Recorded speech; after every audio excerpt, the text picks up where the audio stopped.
عليكم ورحمة الله وبركاته. في هذا الفيديو رقم 2 في موضوع الانكوتيرمز اللي تحدثنا عنه سابقا في الفيديو السابق. نرحب بكم طلابنا الأعزاء في معهد عالي للدراسات العلوم التعليمية في سلسلة متواصلة لشرح الانكوتيرمز. نبدأ بالشرط الأول من مجموعة وسائل المالتي موديل اللي هي متعددة الوسائل أو لأي وسيلة من وسائل النقل. أولها بيكون الإكسورك أو XW. دائما ينصح عمليا عندما نكتب اسم الشرط كما هو الإكسورك أن ندخل اسم المكان للدليفري، ولا بد أن نحدد بالضبط مكان الدليفري، بل لا يكون مكان عام، أن نحدد نقطة من نقاط بليس لاستلام وتسليم البضاعة في هذا الشرط. ثم نكتب كلمة Incoterms 2020. كما تلاحظون ان الشكل اللي قدامنا الازرق يعني السيلر، والبني يعني الباير. فالكوست والريسك يتحملها الامبورتر وليس الاكسبورتر من أقرب مكان أو مستودع أو مخزن أو مصنع أو أي مكان قريب جدا تحت ملكية الإكسبورتر أو البائع. فنبدأ نأخذ النقاط الأساسية في مسألة الدليفري والريسك. اللي يتم الريسك وتنتقل الريسك والدليفري من البائع إلى المشتري بعد انتقال بعد وصول البضاعة إلى متناول المشتري في المكان المسمى، قد يكون الفاكتوري أو الوير هاوس، جاهزة للشحن. Which is mentioned here when it is placed the goods at the disposal of the buyer at a named place. وهذا named place could be a factory أو a warehouse. مهم جدا انه قد يكون ليس factory أو warehouse. لابد ان ندرك في اذهاننا اذا استعملنا الإكسورك بان قد يكون المكان اي مكان اخر not to be the seller's premises.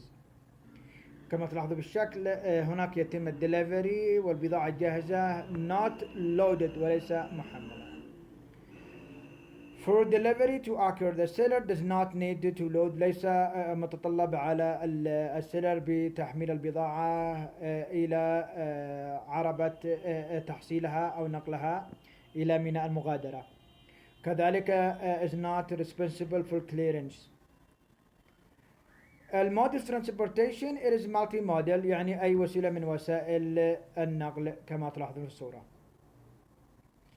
Place or the precise point of delivery، لابد على الأطراف أن تتفق وتحدد بالضبط مكان خاص أو محدد a precise point within the name place في المكان المسمى لاستلام وتسليم البضاعة ما بين البائع والمشتري، ولا يتركها غامض أو لا يترك البائع الحرية للمشتري لأن يختار المكان، لأنه قد يكون هذا المكان اللي يختاره ليس في صالح المشتري. I mean it could be the place. This means that the buyer may anchor the risk that the seller may choose a point just before the point at goods are lost or damaged. قد مثلا يحدث أنه يختار البائع مكان في مكان المسمى النقطة تسليم البضاعة قبل أي النقطة قد تكون فيها مخاطر نقل أو فقدان البضاعة، ولذلك من المستحسن أن يتم تحديد هذا النقطة بالضبط. A note of caution to the buyers، ملاحظة للباير إنه الإكسورك is the Incoterm rule، هي قاعدة أو شرط الإنكوتيرمز which imposes يعني الذي يعطي المسؤوليات الأقل على البائع والأكثر على المشتري من وجهة نظر المشتري. Therefore the rule should be used. إذا تم اختيار هذا فلا بد دراسته بعناية ودراسة الأسباب التالية، مثلا loading risk مخاطر التحميل، فالدليفري happens and the risk transfer يعني يحدث التسليم وتنتقل المخاطر when goods are placed not loaded عندما تكون البضاعة جاهزة قبل التحميل وليس على البائع تحميلها. So the buyer is going to load it. فهناك احتمال to lose it while أو to get damaged while loading. أحيانا إذا تم إعطاء تعليمات للبائع بتحميل البضاعة إلى الكولكتنج فايكل اللي هي وسيلة نقل أو تحصيل البضاعة من جهة المشتري التي ستكون متواجدة في مكان تسليم واستلام البضاعة في الإكسورك. فإذا تم ذلك فلا بد إنه من the seller is supposed يعني has two options. إما يفضل أن يختار الفري كارير على أساس تبقى مسألة والفري كارير هي نفس تفي بالغرض مثل الإكسورك بحيث أنه شركة النقل ستقوم ب استلام البضاعة من المشتري من البائع بعد الاتفاق مع المشتري على تلك النقطة، وهنا سيتحمل مسألة تحميل يعني فقدان أو الضرر في البضاعة أثناء التحميل. أو يتم الاتفاق يعني you should agree about previous instructions between you and the seller that how and when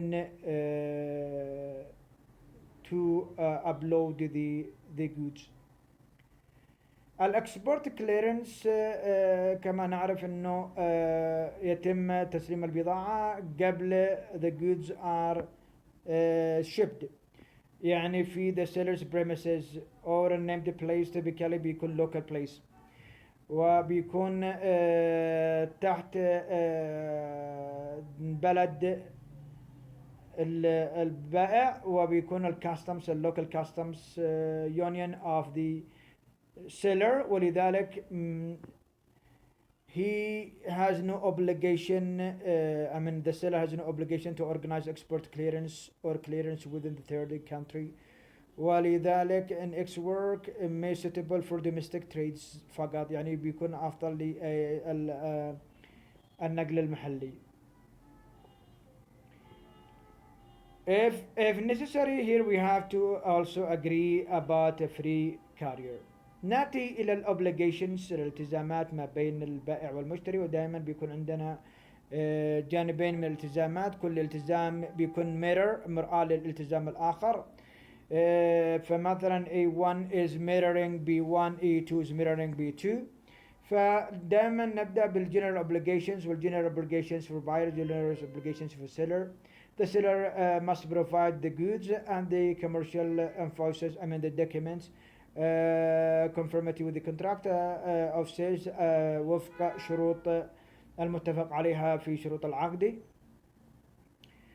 وأي documents the seller may request and agreed before. يقابله the buyer must pay the price يعني هناك يجهز البضاعة ووثائقها وهنا يجهز تكاليف البضاعة according to the contract of sale. In A2 delivery and B2 taking the delivery فنلاحظ انه the seller must deliver the goods by placing them at the disposal of the buyer at the agreed point. The buyer must take delivery of the goods when they have been delivered under A2 and the notice given under A10. يعني بعد ما يأتي الإشعار عن المكان بيصل البضاعة إلى المكان المحدد فعليه أن يقوم باستلامها وفقا للA2 اللي هنا والB2 والA10.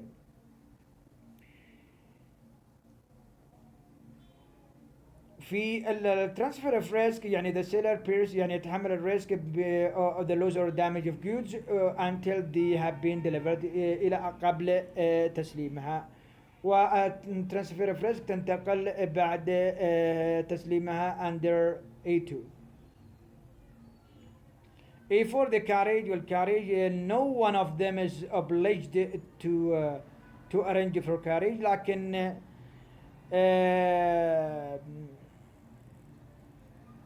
متعارف عليه انه the buyer is according to arrange or to contract at its own the cost for the carriage of goods.